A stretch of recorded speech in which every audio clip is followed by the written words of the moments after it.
ज्ञान नाही विद्या नाही, ते घेण्याची गोडी नाही. बुद्धी असुनी चालत नाही, तयास मानव म्हणावे का, तयास मानव म्हणावे का.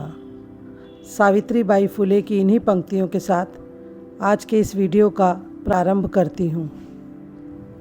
क्रांति ज्योति सावित्रीबाई फुले भारतीय स्त्री मुक्ति व स्त्री शिक्षा की प्रणेता क्रांति ज्योति सावित्रीबाई फुले की जयंती पर उनकी स्मृति को नमन करते हुए आइए जानते हैं उनके संघर्षपूर्ण और सार्थक जीवन के बारे में। महाराष्ट्र के सातारा जिले में 3 जनवरी 1831 को सावित्रीबाई फुले का जन्म हुआ। सावित्रीबाई फुले ने ऐसे समय में जन्म लिया जब बाल विवाह की प्रथा जोरों पर थी, जिसका परिणाम यह हुआ कि 9 वर्ष की सावित्रीबाई फुले का विवाह 13 वर्षीय ज्योतिराव फुले के साथ कर दिया गया। वे बचपन में पढ़ने के सपने देखा करती थीं। एक दिन वे एक अंग्रेजी पुस्तक के पन्ने पलट रही थीं तो उनके पिताजी ने उन्हें देखा और उनके हाथ से पुस्तक खींचकर घर से बाहर फेंक दी।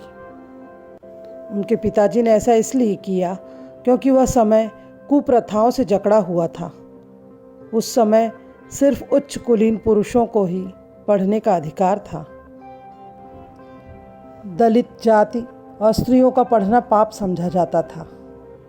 सावित्रीबाई फुले ने उस फेंकी हुई किताब को उठाया और ये संकल्प किया कि वे पढ़ना लिखना जरूर सीखेंगी। जिस समय उनका विवाह ज्योतिराव फुले से हुआ, वे निरक्षर थीं। उनके पति ज्योतिराव फुले ने ही उन्हें पढ़ना लिखना सिखाया। सावित्रीबाई फुले ने न सिर्फ पढ़ना लिखना सीखा, बल्कि उन्होंने शिक्षिका बनने का प्रशिक्षण भी प्राप्त किया और भारत की पहली महिला शिक्षिका बनी।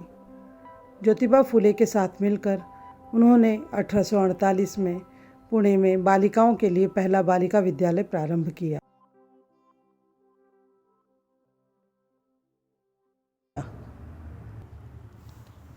जब वे लड़कियों को पढ़ाने विद्यालय जाया करती थीं, तब उस समय के कुंठित समाज के लोग उन पर गोबर, गंदगी और पत्थर फेंकते और भद्दी बातें बोलकर उन्हें अपमानित किया करते थे ताकि वे अपने उद्देश्य से दूर हट जाएं, पर ऐसा नहीं हुआ।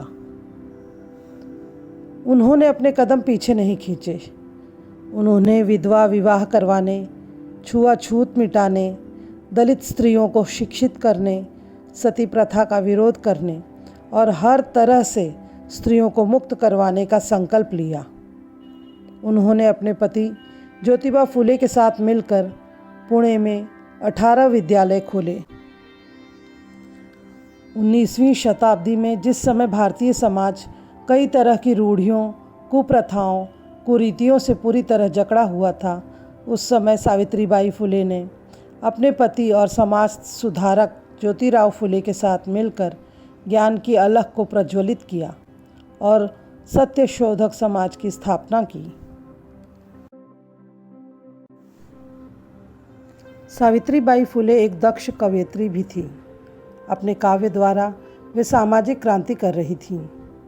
उन्हें आधुनिक मराठी काव्य का अग्रदूत भी माना जाता है। स्त्री उद्धार के लिए अपना सर्वस्व न्यौछावर करने वाले महात्मा ज्योतिबा फुले के समाजोद्धार के संकल्प को उनके बाद भी उतनी ही दृढ़ता के साथ सावित्रीबाई फुले ने ही आगे बढ़ाया। 10 मार्च 1897 को प्लेग के मरीजों की देखभाल करते हुए वे परिनिर्वाण को प्राप्त हुई।